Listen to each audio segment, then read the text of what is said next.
What's up, everybody? Welcome to another episode of the A7E podcast. This is your host, Jiggadrin.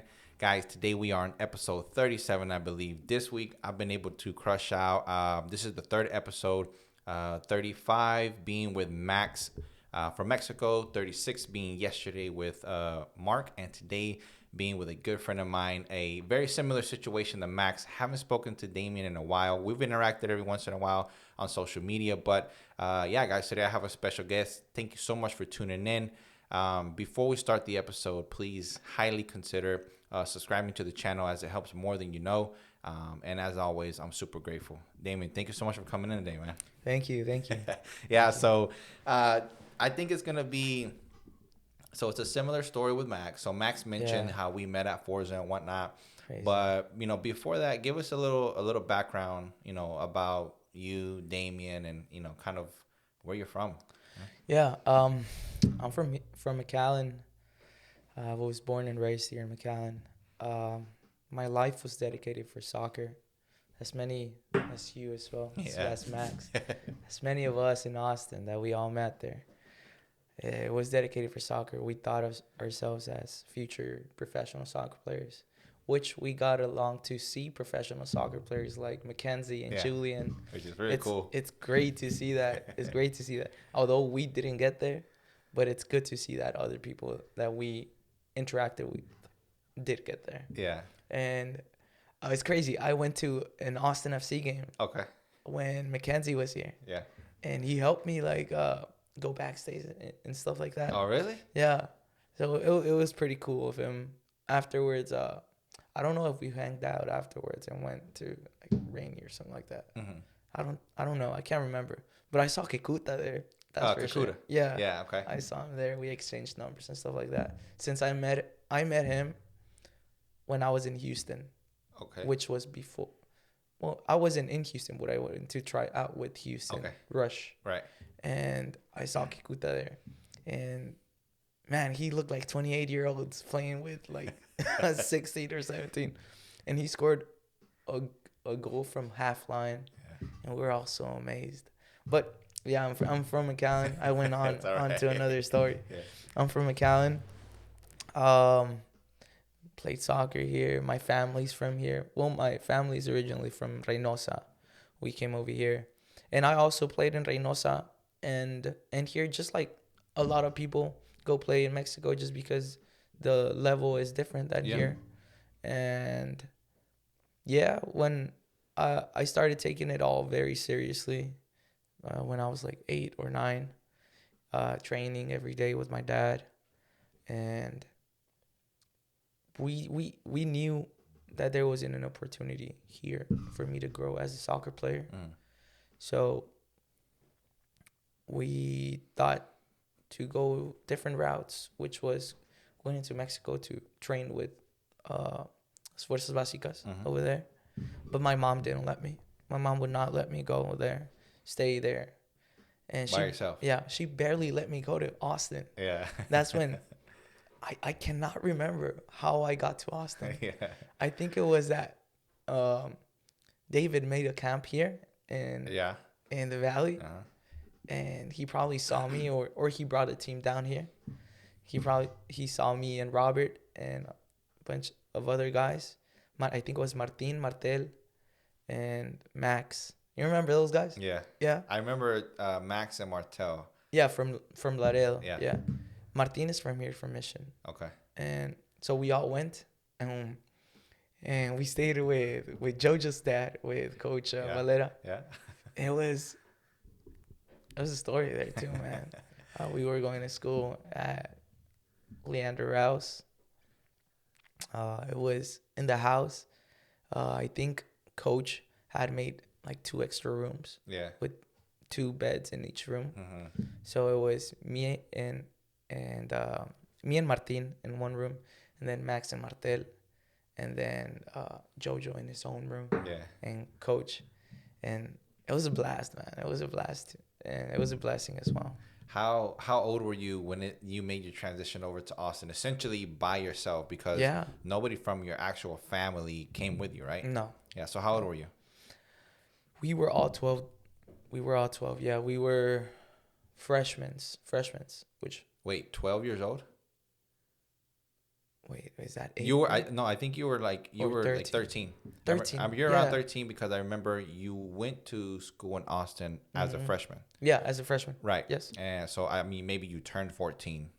Maybe I don't know if you had a birthday over there, maybe not. I can't remember the exact Yeah, I date, mean but obviously we're talking about what 8, 9 years ago almost. almost, Yeah, man. yeah. I mean that's what I told Max. Almost 10 years Yeah, ago. yeah. Oh my I god. told Max, I was like, man, it's for sure it's been 8 years ago. Yeah. So it's been quite some time. So and just out of curiosity, because I think it's impressive that you and amongst others as well made essentially a decision at that age, 12, 13 years old, to kind of go after a certain goal that you're going after. But like realizing that, I mean, obviously, Austin is 5.5 hours from here, whatnot. And worst case scenario, if there is an emergency, you can have meet or go home, or they can come there. But at 12 years old, how did you come to making that decision that you wanted to go away from home to kind of just pursue a better opportunity that could potentially give Yeah. you a better opportunity? Yeah, well, I mean, it was a long talk with my father. Uh, well, he sat me down and he told me, uh, "What do you want for yourself? Like, what do you see yourself doing?" Mm-hmm. And obviously, me my whole life was soccer, so uh, in my mind, I was like, I want to pursue soccer. Mm-hmm. I want the best chance for me to get there to the level that I think I could be at. Mm-hmm. And the obvious choice was going with David, Mm-hmm. to Austin, here to Austin. And well, David had a dinner with my parents, and he spoke to us very clearly what his plans were, Okay.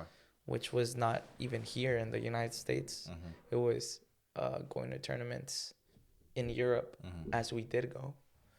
And the plan was, uh, it sounded so easy to make it over there and stay there, right? But it's not that easy. Oh no. It's not that easy with those visas and stuff like that. Mm-hmm. Even if because they didn't like me, but they liked Robert. Mm-hmm. They really liked Robert over there, and he was working on that, on staying there. But it's tough, man. It's tough because I don't know. Maybe you know that you have to stay somewhere in six months, Mm-hmm.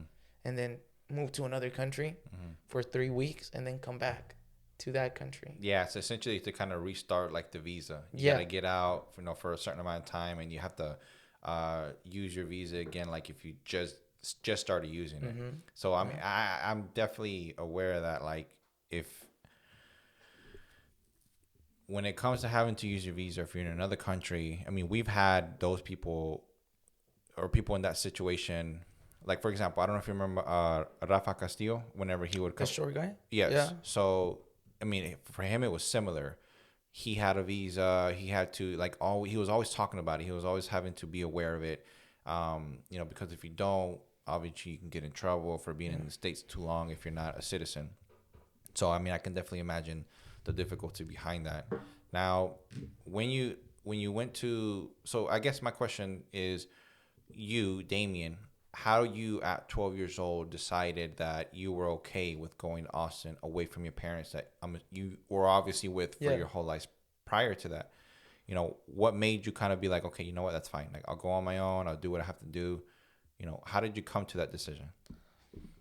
Just I wanted to be pro. Okay. That was my. And you were ready kind of to do whatever it took. I was ready. Yeah. I was ready. As a lot of people have passed in the past. Yeah. I felt ready to do it, and I thought it was gonna be easy, Mm-hmm. which wasn't easy. Mm-hmm. Because I mean, you've always been with your mom. She cooks for you. She cleans for you. Yeah. Stuff like that. Now you have to clean for yourself, pick up after yourself, and will help out in the house with a coach and stuff like that. Yeah. And you're right, man. I think there's it's not a misconception, but I think a lot of people do forget that when you grow up in a tight family, your whole life, you got a good relationship with your parents, and you live in a healthy home and all that, and you want to make a certain decision for yourself that requires you to move away on your own, you really are you're really moving away from all of that. You're moving away from the good relationships, that you have on a daily basis when you come home from school, Yeah. or you're missing the meals that you're used to having every night, the conversations you're used to having with anyone in your family, right? And it's really different. And I think a lot of people don't understand that, and I include myself in that as well. When I went to Germany, Yeah. I went to Germany, and it was just like it was a 180. It was a 180. Like there was nothing in Germany was similar to like how it was back home. Yeah. And I realized that the hardest part wasn't even competing. The hardest part was being mentally like stable enough to continue going on for so long. Mm-hmm. So as I look back on that, and I hear stories about you know kids being professionals at such young age, and I don't know if you knew this, and I know we're kind of weirdly staying on the topics of soccer at the moment, which is fine. But Andres like Iniesta, right, came out with a little story about how, um, so he was a player for Spain. He played for Barcelona for a long time, and he has been at that academy since like 12 years old or 11 years old, right? Yeah. He grew from the academy. He went into being on the first team, and he's just now kind of coming out and saying that right now he like suffers from a lot of I guess depression, right? Even after all the trophies, all of the money, he has everything he wants. He suffers from depression because the life of an athlete like that, especially at that level, is not easy because you don't really get to be with your family.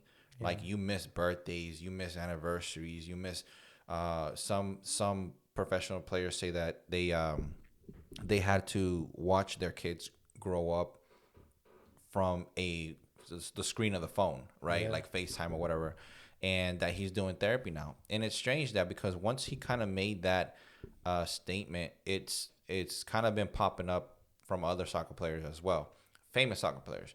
So you start thinking to yourself, it's like, damn, that is, if you really think about it, that really is what it takes. It really Yeah.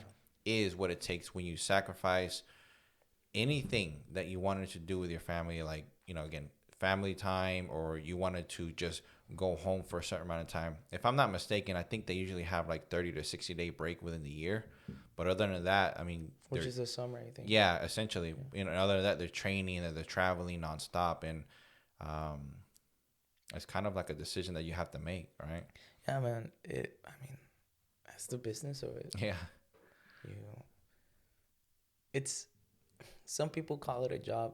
But it's what they love to do, but it's just the tedious stuff that comes after it, like all the commentators talking about you Mm-hmm. and your family listening to that, Mm-hmm. and it's just the smaller things are the ones that make it hard. You can't see your family too. Yeah. It's tough, but they make the big bucks for that. Yeah, a lot, man. And honestly, you're right. I mean, they make the big bucks for that, and essentially at that level, they're making generational. They can make generational wealth, like for their Yeah. family, and. So again, it's kind of like kind of got to be able to just kind of decide what it is that you want. But a lot of people don't realize before making that decision that's what it takes. Cool, man. So obviously you were in Austin, but we met there. Let me ask you a question. In your opinion, right, and not to go too deep into it, but I've always wanted to get like, how old are you right now? I'm 23. 23, right? Yeah. I wanted to get somebody's opinion from your age group around that area. What do you think you got besides the technical aspect from Coach David, right? What I consider phenomenal training, the environment. Yeah. What do you think that you got outside of that from being there for In Forza? Yeah, how long were you there for? I was there for, I think, 2 years. 2 years, 3 right? years. Yeah, well, you were there for a while, Yeah. which was really cool. So, what do you think that you got out of there while you were in Austin, and essentially under the care of Coach David and his environment? Man, discipline. Discipline was everything. Mm-hmm. It got me to be more responsible as well. And just being in Austin, like with the people that I was with, like with Michael, being with Michael, because I switched homes from Coach Luis to That's right. Michael I because remember that. other people didn't stay there. Like 3 of those players, Max, Martel, and Martin, they left back. Mm-hmm. And I didn't go back. I stayed there. And so I had to switch homes. And I went with Michael Campbell's dad. Mm-hmm. Yeah, and he's a mechanical engineer. Oh, is he? He's not on paper. Yeah. But that's what he worked as. Okay. He started as an operator in the machines, Mm-hmm. and then he worked himself to be like a supervisor. Okay. So Campbell was never really following him anywhere. But so I went with him one time to work, and I just loved what he was doing in there, and that's something that helped me a lot from going to Austin. Yeah. That made me the guy I am right now. Really? Now I am a mechanical engineer. Just by looking at it, how the parts were made in the machine, the smell. Oh, it smelled good. Really? Yeah. It smelled awesome. Yeah. And from there, I knew that my plan B was a mechanical engineer. Yeah. Awesome, man. So, do you still talk to Michael? Yeah. Yeah. Oh yeah. Me and Cam were best friends. Oh, really? Yeah. That's we cool, we man. always hang out when like in birthdays he comes here or I go over there. Yeah. And then Michael, we always talk because he always has projects to do, or if I need help in something, I ask him. Yeah. That's cool, man. Yeah. I had no idea. I know, before we did the podcast, you were mentioning to me that obviously a lot of what you're doing now kind of started in Austin. Yeah. And I was like, hold on, don't tell me yet, right? Yeah. That I had no idea that it would have been from Campbell's dad. Yeah, I so- remember Campbell and Michael completely. So what also David helped me in is school, caring about school. I Yeah. didn't care about school. I was a C student when I came to Austin. Right. I was a C student, and coach wouldn't let that slide. Right. Especially if you wanted to play. Especially if you wanted to play. Yeah. Even if you wanted to train, like I remember I took a report, a grade report, and I had I think it was a C and a B in a class. Because beforehand, he told us, you better get A's or you're not going to you're not going to play, and you're going to be suspended from training for X amount of days. Yeah. Until you get your grades up. So, okay. I thought he was bluffing, right? Yeah. You thought he was just doing for show. Yeah. Saying in front of the kid, like Yeah. just letting you know. Yeah. And he always did that. Yeah. And so I tried my best, but I wasn't that type of student to go really hard at it. I was going really hard at training. Yeah. But not really at school, which mattered as well. So I took my first grade report, and he's like, what's this? You crackhead. Yeah. What's this? Yeah. And he's like, no, you're not training today. You know what? Go in the back, do sit-ups. I don't know how many you said, like 200 sit-ups. Yeah. So I was there doing sit-ups, and that's where I started to really care about school, really focus on my grades. Yeah. And after that, I had always, and I graduated with a 4.0 in school. Even after I left Austin, Yeah. my school grades were tip top because I didn't want to get bad grades just because of myself, because I know I could. Yeah. I never knew I could get A's. I never knew I had that potential until David really got it out of me. You have to. And I did, and from there on, it was tip top. That's interesting that you say that, because I've always wondered, students or people who believe that they're not good at school, or they haven't done good at school, or I don't know what you want to call it. I've always wondered, is that how they are for sure, or are they missing someone to push it out of them? Is there something that they could do to really, come out of their shell academically? Yeah. And it's interesting to hear you say that you were never that kind of student, because I mean, from your stories and you being what you've done academically, I was impressed, right? Because I'm able to see you through your Instagram, and I think you're completely right. Coach David would always prioritize academics before training or playing for him.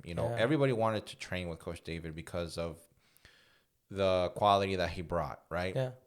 And essentially, if you weren't training, then you had to fix that. And in your case, you had to get better grades. I had to. Yeah. So you graduated, right?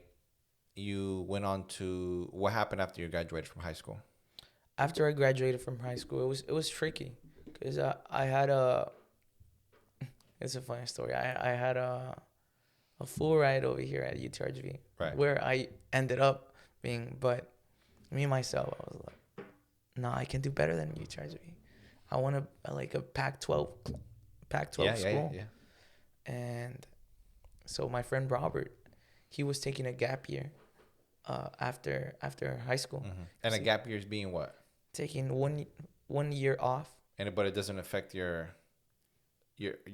like eligibility for. Some people take gap years to travel. Okay. And then go to school because you don't want to be just. That's what you mean. Okay, I guess I know what you're saying. All right. So I took a gap year, but in taking a gap year, I didn't want to lose that 1 year that I'm taking off. So I was taking college courses. I went to Houston, tried out, made the team. I was there with my best friend Robert. Man, I wish I could have changed some things. Okay. I wish I could. Looking back, right? Yeah. I wish I could have changed some things. What were some things that you wish you could have changed? Man, partying, man. Partying. Girls. Yeah. Partying. I was living by myself. Yeah. After college. You finally had some freedom. I finally had some freedom. Yeah, okay. Don't do that. Don't do it. Wait. So you saying after college? After college, I took a gap year. After college? No. I'm sorry. After high school. High school, right? After Yeah, I was like, okay. I'm sorry. Yeah. After high school, yeah. And well, the first week I was there trying out, it was like a trap house, man. Like it was a bunch of kids living in a house, and they would like throw parties. And at the beginning, I was like, nah, man, I'm gonna train. Yeah. And I was actually the hardest guy going there because you know me, I'll go hard. I really do remember you, and like, I mean, you were always, yeah, your work ethic was always ridiculously high. I was always going hard. So for the first season, because it's two seasons, one whole year, and then the playoffs are in July, but it starts from August. The whole first season, I was a starter. Like nobody could take me out of that. I was running. I was scoring, and then like all that partying caught up to me. It caught up to me ever since a Halloween party that I went. I tasted beer. No, I tasted like liquor. For the first time or what? For the first time, yeah. And then I have these bunch of like girls around and stuff like that. And I mean, it was new to me. Yeah. It was new to me. But I mean, I could have had fun, but also work. You have to balance it. Of course. So you have to balance it. And somebody that he doesn't have anybody to tell him, no, bro, like, chill out. Like, this is the way to go. You can have fun, but this is the way to go too. I didn't have that. I wish I did. If I would have taken seriously, man. Been different. It would have been different, man. Because me and Robert and some other people went up to train with the professional people. Yeah. And I mean, we were gonna get called up again, but we started losing, and the team. If the team is not winning, of course, the big guys are not gonna look at you. So the first half, we were winning the whole games. So we were training with them and training. And then the second part came. We were still winning some games, but then we were getting beat by like freaking Houston Texans. Like they shouldn't beat us. They're not like real academies. Yeah. we were always getting smashed by the FC Dallas. Yeah. Funny story. Ferreira, you know Ferreira? He's like the forward for FC Dallas. I think so. Sounds familiar. Yeah, so we played against him. Okay. We actually, and also this one guy from Galaxy, is a little chubby guy, Alvarado or Alvarez, a lefty. Yeah. We played him against. He I don't know if he played in the big national team, like the top guys, but he was there. He was a candidate to play there. So I've played against a lot of good people. That's why I'm saying, like, if I really had taken it serious, like it sounds like you were in a very good circle for the most part. Yeah, I was. Yeah. I had all the twos to get there. But like, I mean, this is not for you. It's not for you. Yeah. God has a plan. Yeah. God has a plan for you. So yeah, that happened. I mean, college, right? And I was gonna go to the University of Central Florida. I had that already Oh, in Orlando. in Orlando. Yes. Yeah, full ride. But then they called me back and said, "Oh, we can only give you 80." The school there is so expensive, man. Yeah, I Like mean, that. especially if you're out of state, no? Like, Yeah. it's different. Yeah. So even that 20% that I had to pay, it was a lot for me. Yeah. So they didn't tell me that until like May, and the season starts in August. Mm-hmm. So me myself, I went to showcases and stuff like that, and nobody that I really wanted to be at, um, really gave me the opportunity. Yeah. But I was still doing good, even with all the partying and stuff like that. Mm-hmm. With all the distractions, I was still doing good. Because I was around people, around athletes, good athletes. So I was still pushing. So then UTRGV gave me a full ride again. Mm-hmm. Oh, you had already turned them down? I turned them down. Oh, damn, yeah. And they let me go until the last day, without a Without call. signing. Without a call. Yeah. They didn't call me. They didn't do anything to me. And then they called me and they said, "Look, man, you turned us down when, I mean, we needed you. Now we have a good team. This is what was going to happen. You're going to come try out for us. And if we like you, we'll give you a scholarship. Uh-huh. If you don't do good, like, I'm sorry, but you're going to have to pay if you want to stay here." Yeah. I'm like, "Okay, let's do it." All right. So I went. I prepared myself for that. And at the beginning, there was like a fitness test. Mm-hmm. And I beat everybody. In the fitness test. When I really get my mind to something, I get it done. Yeah. So I beat everybody there. So it gave me a full scholarship at the end, right? So that's how I got to UTRGV. Mm-hmm. After that one gap year. Yeah, yeah. That's crazy. Oh, man. Got the full ride. You obviously were there for 4 years. Yeah. Okay, so you were there for 4 years. We got done. We graduated. Just briefly, and like briefly. How was your experience on the soccer side? Like when you were there, I know outside of the camera, you mentioned that it was tough because of what you were studying. Yeah.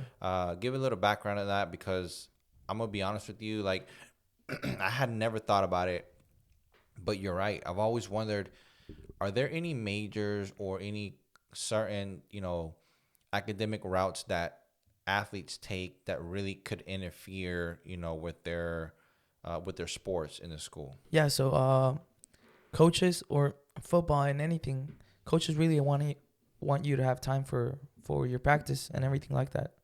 And so they take easier like business and communication routes.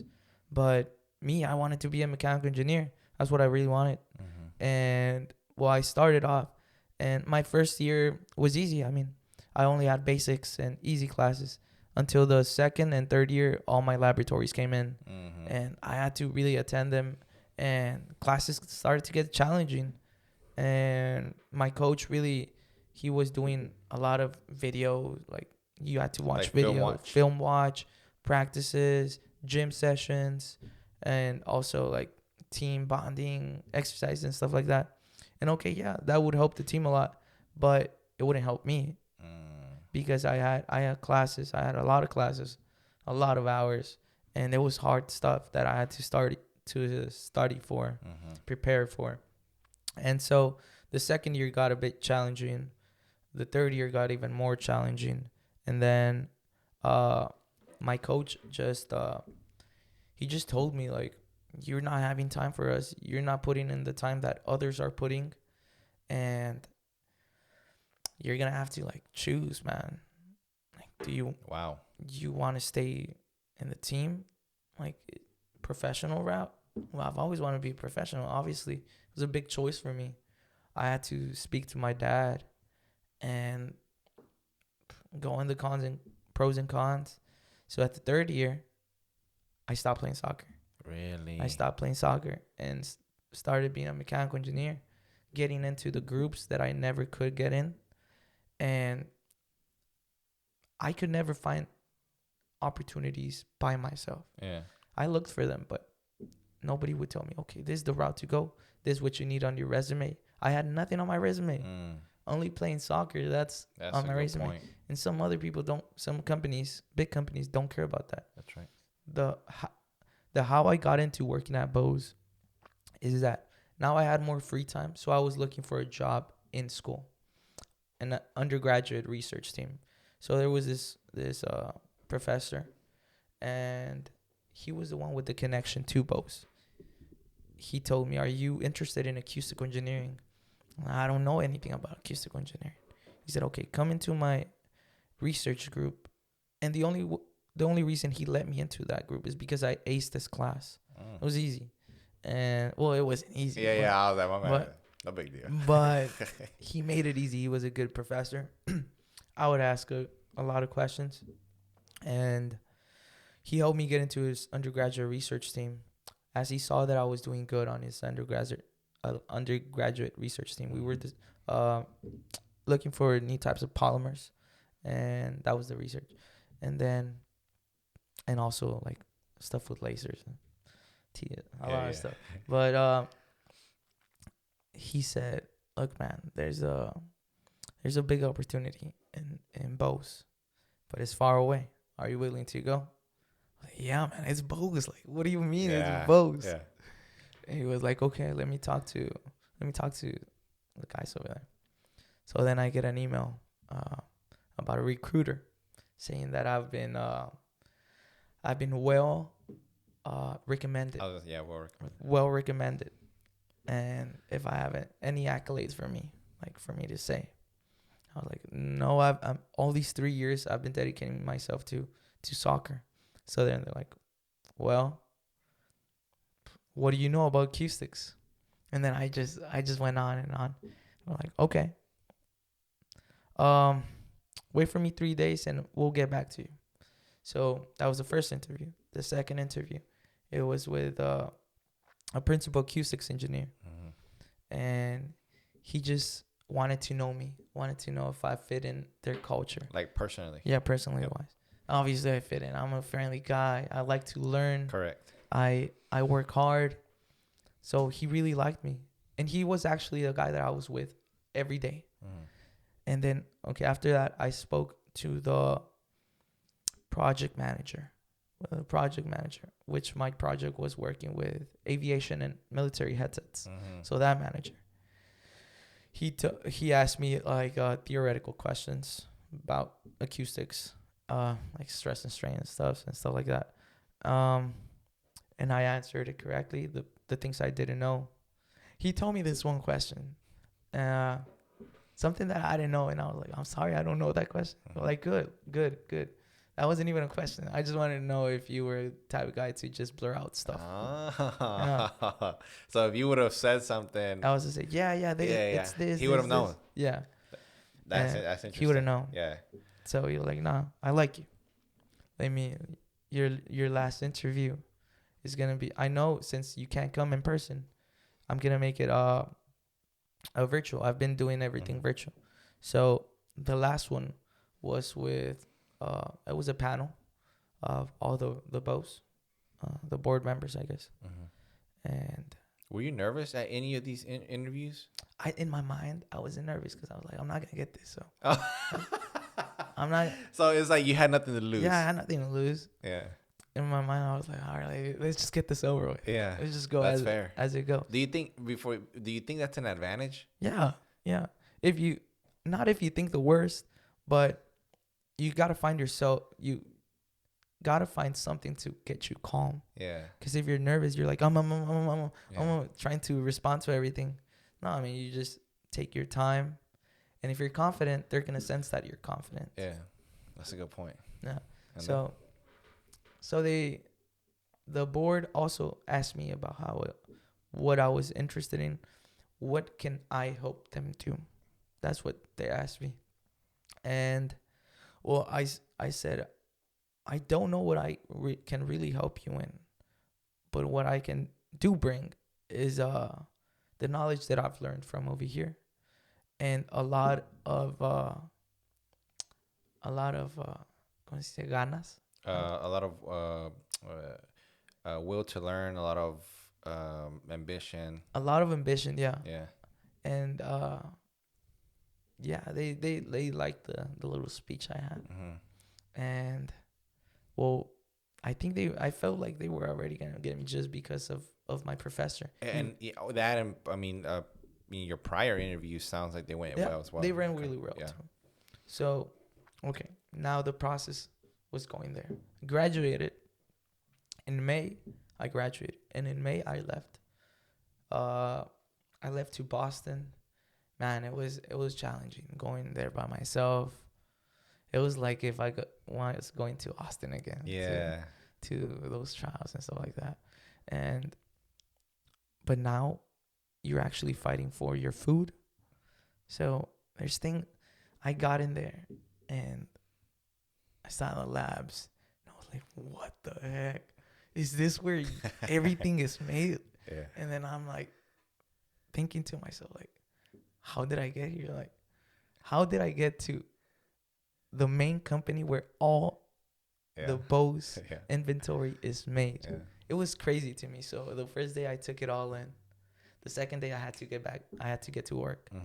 I spoke to my manager. He had tasks for me already. And I was looking at it and I was like, what is this? Like, I don't know how to do any of this. I don't know what a mass port is, what an R port is. I don't know anything. And I told him that, and he said, look, let me help you. I'm going to give you a PowerPoint that tells you everything. And learn this. You have to learn this because if you don't get your tasks done, other people don't get their tasks done.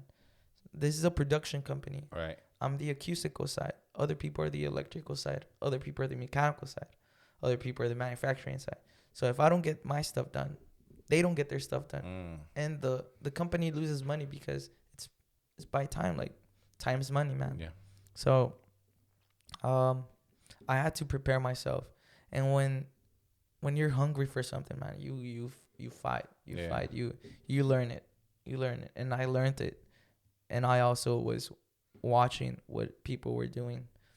Like in MATLAB, and I knew MATLAB and I knew SolidWorks and AutoCAD and all like that softwares, 3D softwares, which was helpful. The school really taught us good in that. But I don't know if I'm going. No, you're good. Okay. So you're at BOSI, right? Yeah.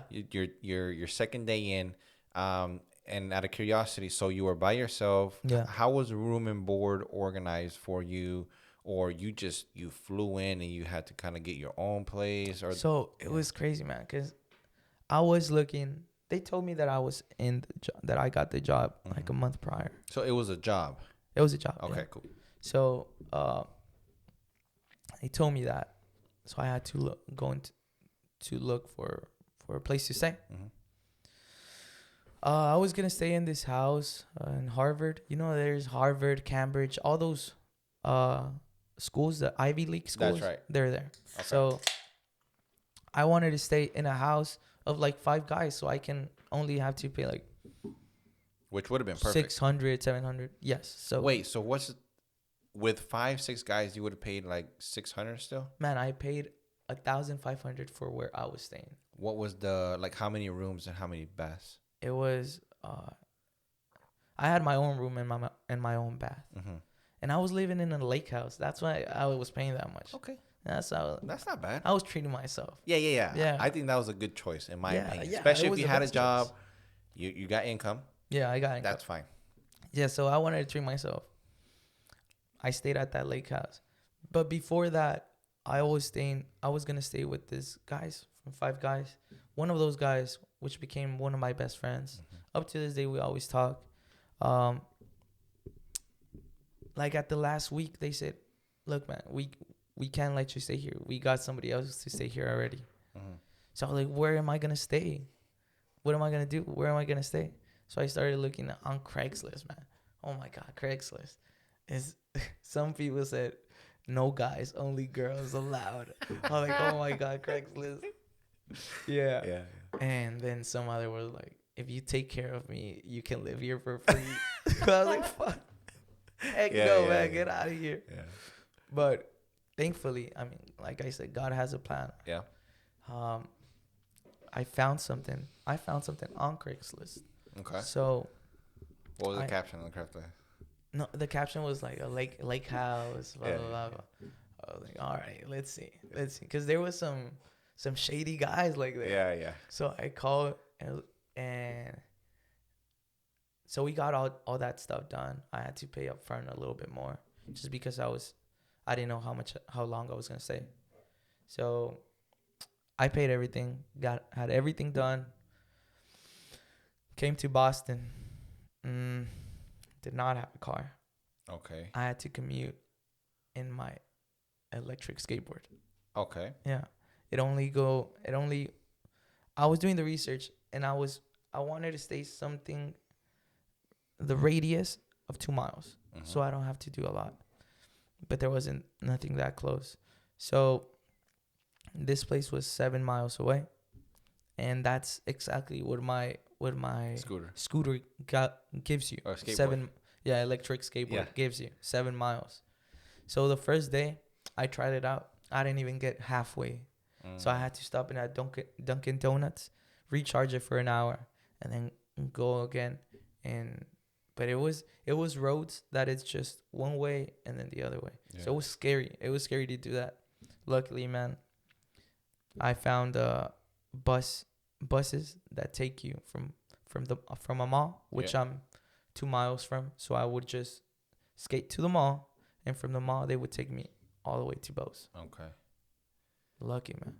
That is fairly lucky, because if you're having to go on your skateboard and then stop and wait for an hour No, and then travel again, I mean, for 7 miles you're taking an hour and a half essentially. and nobody knew this stuff. Like, it's just stuff that I have to go through and push through, man. Like, it's not my favorite thing to do. Mm-hmm. I would get there all sweaty and stuff like that, but if you really want it, like, that's what you have to do. Man, that's impressive in itself, because you are that type of person, honestly, and I mean that was something that was very evident, when because we got to train together quite a bit of time, we played together, and you were always that person and that player, right? And you were always in conversations like amongst the senior players like me, Martine, Walter, and everybody, and obviously Coach David. Like if there was a conversation about hard workers, you were always in that conversation for sure, and.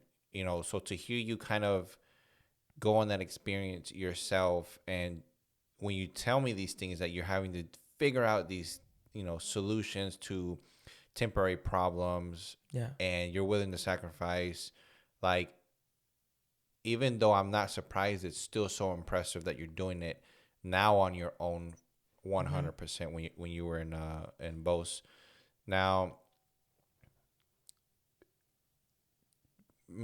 let's say when the time that you were there, okay, give me just like a brief, like, overall of your experience there, right? Yeah. Now we figured out how to get to Bose. You've essentially got a place.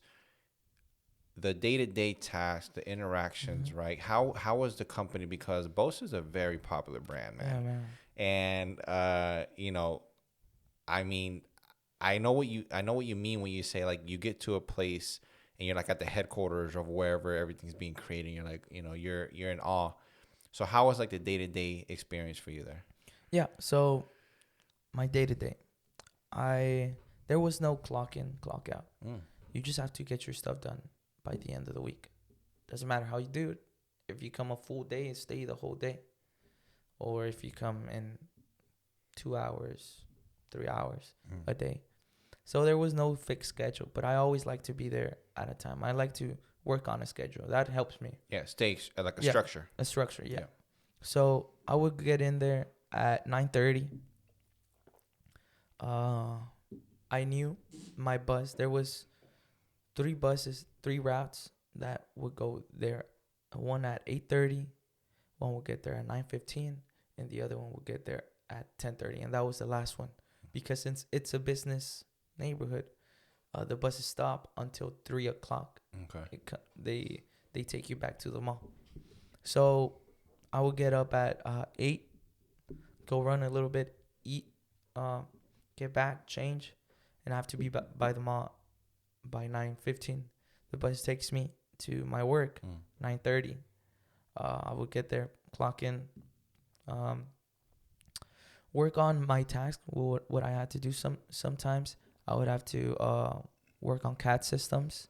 Some other times, um, a lot of trial and error, just to see like parts. I could go into the theoretical parts, but it's just gonna. Yeah. No, that's fine. So, and outside of like the technical aspects of it, right? How were the people there at the company? I know you made some friends. What would you say like the most difficult parts were? Did you have trouble adjusting? Or were you just like, you already knew you were in it, you got your stuff done? How was that for you? Mm, at the beginning, man. Okay, before everything, I have to tell you, my manager or the guy my principal Q6 engineer, the guy I responded to, he's the most amazing person.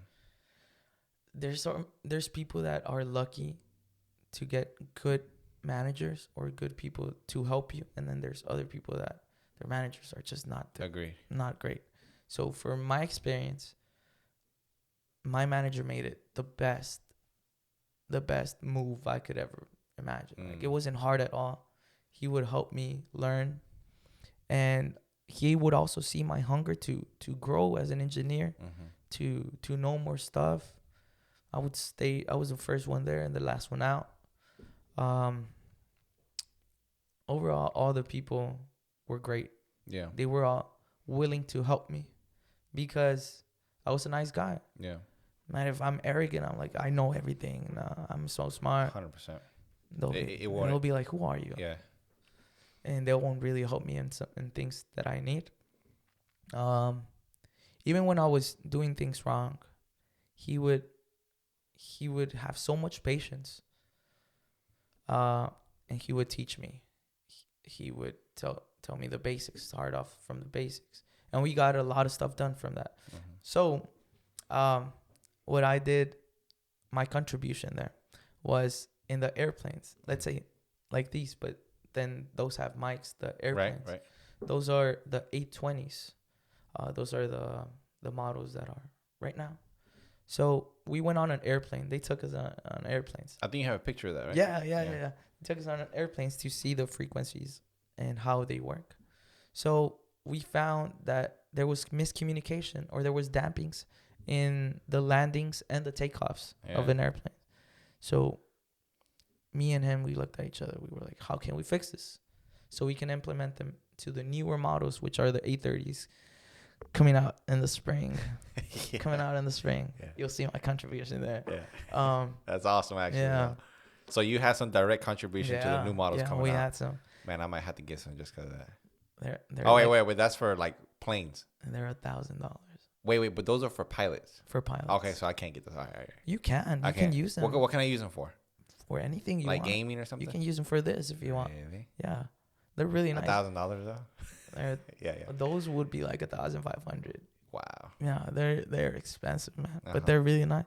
It's because they're noise cancellation system. Yeah. So there's 3 levels of noise cancellation. The ambient noise, which is no cancellation system. That there's a Massport mic that you do this. Right now I can't hear it. But with the ambient noise, you do this and you can hear it clearly. Okay. And then there's level 2, which that is a little bit of noise cancellation system, which pilots use that to you still have noise cancellation, but you still listen to the alarms. You can still hear all the alarms. What pilots don't want is to hear the turbines, like good point. All the turbines. That's what they don't want.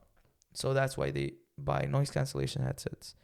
But maybe you don't want that. Maybe you do want to hear ambient noise. You want to be aware of it outside of your headsets. Yeah. Okay. So level 5, that's what it's called. Aware. That's level 2. I'm sorry. And the highest one, noise cancellation, you can't hear nothing. You can't hear anything. Like you're just in your own head. Yeah. You can only hear like your heartbeat, I guess. Yeah. And it's cool, man. It's cool to actually listen to that. And then we have a lot of tools for that. Yeah. And so the contribution to the 830s. Yeah. What we did is we fixed that damping. So I have a PowerPoint. I don't know if you want to see it. Like, yeah, I mean, Yeah. the whole PowerPoint, or Yeah, I have of that sure, let me particular see. project. Yeah. So what we don't want is damping in the mat labs that we do. Yeah.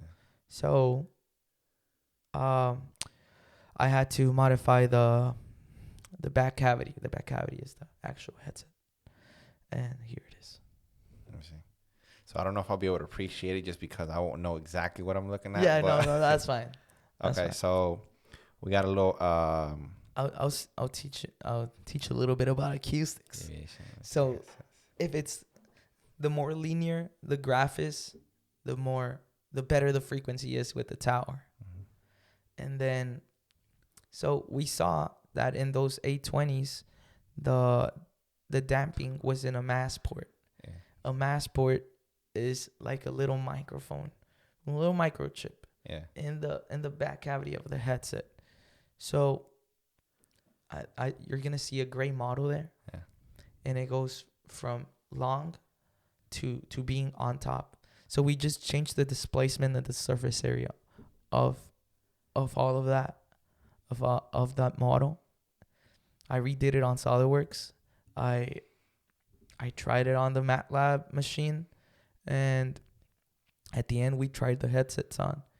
We went on the airplane. There was no distortion. No way. It was awesome, man. And it's awesome to see that what you do works. Man, for the audience or for the listeners here, I'm looking at a presentation that, obviously I have no idea, but it just seeing it organized like this, right? I can tell there's just a lot of engineering going on. Like, this is ridiculous. And if you carry the one, you put the two together, 27 for sure. Yeah. No, honestly, I have no idea, but knowing that you were a part of that, is incredible in itself. That people are gonna buy that product. Yes, they're going to use a product that Damian Magallan from the Valley. A7E. That's so cool, man. Honestly, it's awesome. It's awesome to hear, that you had that experience. And okay, so this is what I want to do. I still want to get a couple of more minutes out of you. Yeah, man. You had a great time at Bose, man. You were there. You made your contribution. It's gonna be when does that come out? You said spring. They come out in the spring. Spring. The 830s. Okay. Now, how long were you at Bose? And because you're back in the Valley now, obviously that's why you're here with me. So how long were you there? 5 months. 5 months? That's a good time. Yeah. So now technically that's a really good thing to have on your resume. Yeah. Wow. That's a big thing. That's a phenomenal thing. Yeah. And I know outside the camera, you mentioned to me that you had to make a decision, right? Yeah, because big decision. Yeah. So tell us a little bit about that scenario, when you were ready to leave and that decision that you kind of had to make. So Bose was everything I could ask for.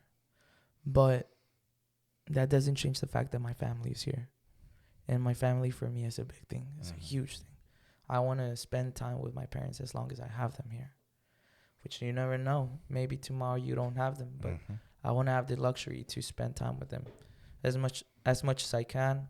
And also, I've been thinking of starting a family here with my girlfriend I have, soon to be fiance. When you find that special girl, man, do anything. And I could take her over there, but my family's over here. Yeah. That's the thing. She's an amazing girl. Yeah. She's really good for me. We complement each other. I have things that she doesn't she doesn't really have, but then she has things that I want, that I need in my life.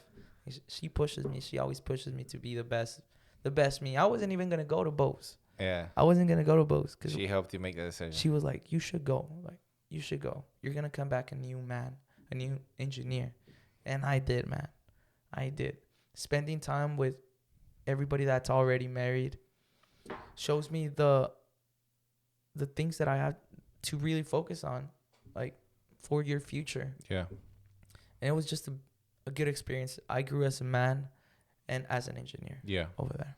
So when you wanted to leave, was there a job opportunity for you there for permanent placement kind of thing? Yes. How was that? So I was working as a contractor Mm-hmm.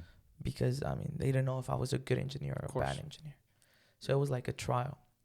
And before I left, well, even 2 months prior, they told me that they wanted me to stay there. I spoke to my parents. They said, "Yeah, you should, man. If that's what you really want." And I said, "I really want this." And I was like, "Yeah, I'm gonna stay here." I never signed anything because they never gave me the actual contract. Yeah. I saw the contract like 2 weeks before.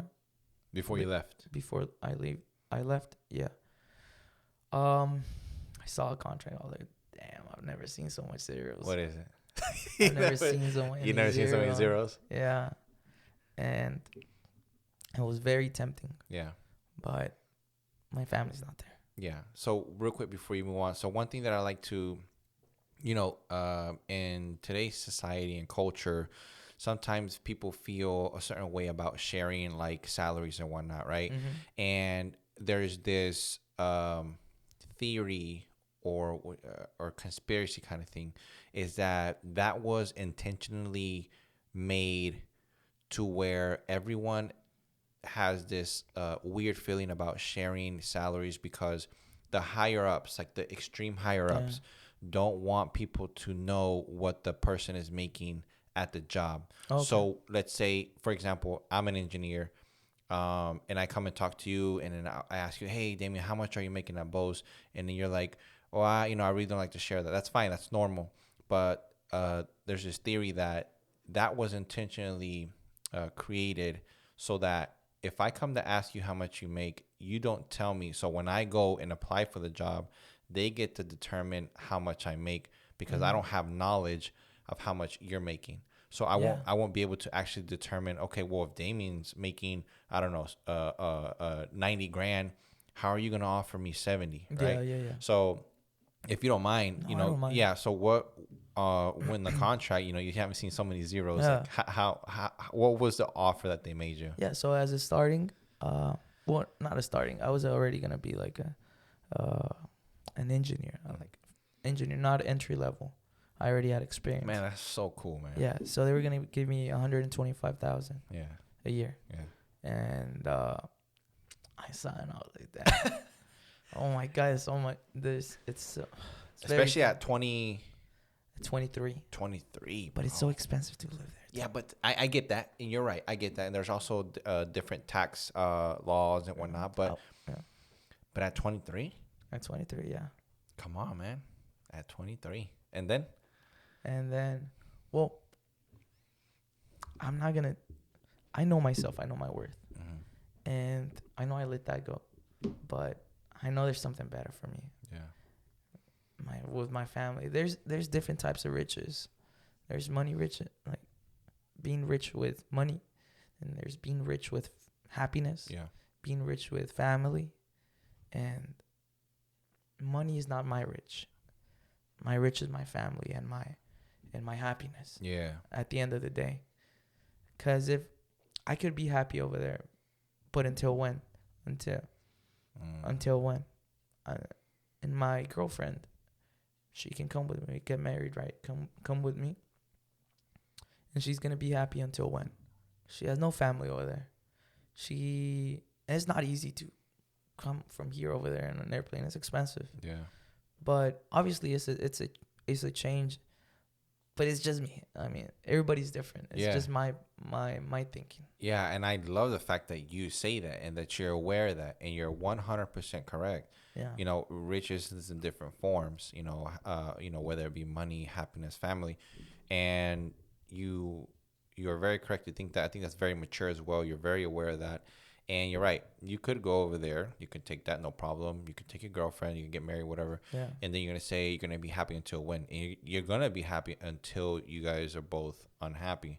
And that essentially means if you both are family oriented, very oriented, then you guys are going to be temporarily happy because you guys need your family. And that kind of, it's weird that you're saying that now, because that all ties back into the very beginning of our podcast. Like whenever somebody makes that decision, the athletes, and they have to be away from their family. Yeah, they're having amazing accolades. They're getting all this money. That's fine. but deep down they're miserable because they want to be with the people they love, right? Yeah. And I think you're right. And I think that is a sacrifice to let that go, that contract. Now, I don't know much about the engineering world and the, what would you call it, the standard pay or whatever, but I do believe that you made a decision. You made the right decision because with the right intentions. And I think those decisions are the ones that are rewarded. When people make decisions for the right reasons, and selfless reasons, I think that's going to be the, I think you'll be able to have everything you're looking for. Yeah. I think you'll have the situation where you have your family, your fiance at the time, and then the exact pay that you're looking for. And you're young, man. You got a great resume now. Yeah. You have a lot to offer. And I know outside of the podcast, you mentioned to me, you've been looking around here in Texas as well. How has that experience been for you, being able to transition out of Bose and now trying to find where you do this long term? Yeah, well, obviously, I want to find a job that I like, that I'm not gonna be getting out of bed or tired just to go to work. Some job that I wake up myself happy, another day at work. Let's get it. And I want to find something like that, which there are a lot of companies here, like Tesla, SpaceX. It's a lot of companies that I really like. But saying that, I also know what I'm worth, what I need to make, what I want to make. And because of this on my resume, I'm not going to take anything less than X amount. Than what you want. Than what I want. Right. Yeah. So I'm still on the lookout, man. I've been going to companies, passing a lot of interviews, but they don't really hit the spot, especially here in the Valley. Do you, and out of curiosity, do you ever try to negotiate that? Yes. Okay, good. Yeah. I tell them what I can bring to the table, what I can bring to that company. And, well, yeah, we both like each other, but monetarily wise, it just doesn't get there. Yeah. And I'm not going to settle for anything less than what I think I can make. Yeah. That I know what I can bring to the table. Yeah. Or make them get profit out of me. Yeah. So that's basically it. I mean, you're selling yourself. Yeah, 100%. And you, like you mentioned to me, you went through everything you went through to get to this point. Man. You made personal sacrifices that maybe these companies don't know. You have what's it called? Only you know what you've done to get there, basically. Yeah. And I think that's where a lot of your value, that you're establishing your value, comes from as well. It's not only what you'd like to have in the future, financially, but it's also you want to get compensated for everything that you've done, right? There's a saying that goes, is like, you're not paying me, what's it, like, you're not paying, for example, I'm a translator into like soccer, right? Like when I would train kids down here, right, was it like $40-$50 an hour or whatever? It's like, you're not paying me to train your kid for, $40-$50 an hour. It's like, you're paying me for all the thousands of hours that I put into my experience and my knowledge, right? And that's essentially why I think it's amazing that you're not settling, for anything, that you're really looking for what you're, hoping to get. Random question. Do you know who Lex Friedman is? Who? Lex Friedman. Friedman? I don't. Okay. No, so he's an engineer for sure. I'm just not sure what kind of engineer. He's done like 4 podcast episodes with Elon Musk. Okay. And he's he's very similar to Elon Musk in the sense of how they talk, communicate, so have you gone to SpaceX? Yeah. How was that? I mean, how was that interaction there? Like, to try to get a job, or? No, I've been to visit, not to the interview. Yeah. Yet. Is that something that you're hoping to do? Yes. Okay. Yes. That would be cool. Yeah, I would like to speak to Elon. Although people say he's kind of weird, but all smart people are kind of weird. Yeah. They make you uncomfortable at first, but then you see all their knowledge and you understand them. Yeah. But that's a dream of mine, to meet him and to work there at SpaceX. It would be awesome, man. Yeah. That would be awesome. So just quickly, like, what would be like what would be stopping you, I guess, from working at SpaceX or trying to apply or Well, I'm whatever? still on the third interview. Oh, so that's right. Yeah. You meant so you're in the third interview with SpaceX right So now. yeah, I still have a chance to work there. Wow. Yeah. And that's only about an hour and 20 from here. Yeah. Yeah. Hour and 20, man. Man, that's awesome. That'd be It would perfect. be here. Telling Yeah, you. it would be awesome. That's cool, man. I hope that goes amazing for you. When is like the next like interaction with an interview? It's or gonna be next Friday. Yeah. In person?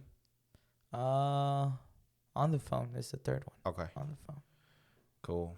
All right, man. Damian, I think that's a good place to wrap it up. Yeah. You know, is there anything else that you'd like to say like before you go, you know, before we wrap it up? I mean, for all those people that are anxious of not finding a job or not finding what you really want to do, just be patient. God has a plan for everybody, and work hard towards what you want to do, and you'll get there. Yeah, definitely. And I think you're a phenomenal testament to that. To put in when you make a decision and you put in everything into that, you can get that. You can achieve it. And I really believe that you're a phenomenal example, you know, to everybody that might be having struggles like wanting something, but if you really take a look at it, it's like, are you really giving it everything you got? Yeah. Right? If you're not achieving what it is that you're looking for, are you really giving it everything you got? And if you're not giving it everything you got, then you have to be okay with not achieving it. And if you're not okay with it, then give it everything you got. Yeah. So, yeah, man, thank you so much for coming through. Honestly, it's been a pleasure. I knew this was going to happen one day, and I think we did it at the right time. Yeah. Where you're kind of settling down a bit. You got the ball rolling with what you're doing for your future, and I think this was good timing. Yeah. Appreciate you, man. All Thank right, you. man. Yeah, guys, this is episode 37. Dang it, I don't even know anymore. I think it's 37 of the A7E podcast, guys. If you've enjoyed this conversation, please consider sharing it with someone you love. You know, if you're going to work, if you're coming back from work, if you're cleaning the house and you have this conversation on, and if you haven't subscribed yet, please subscribe. It helps more than you know. I love every single person that I've been able to interact with because of this podcast. Not only my guests, but people who send me messages and saying that they enjoy it. You know, I love it, and I appreciate you guys so much. Guys, this is episode 37 of the A7E podcast. This is your host, Jiggadrin. Until next time.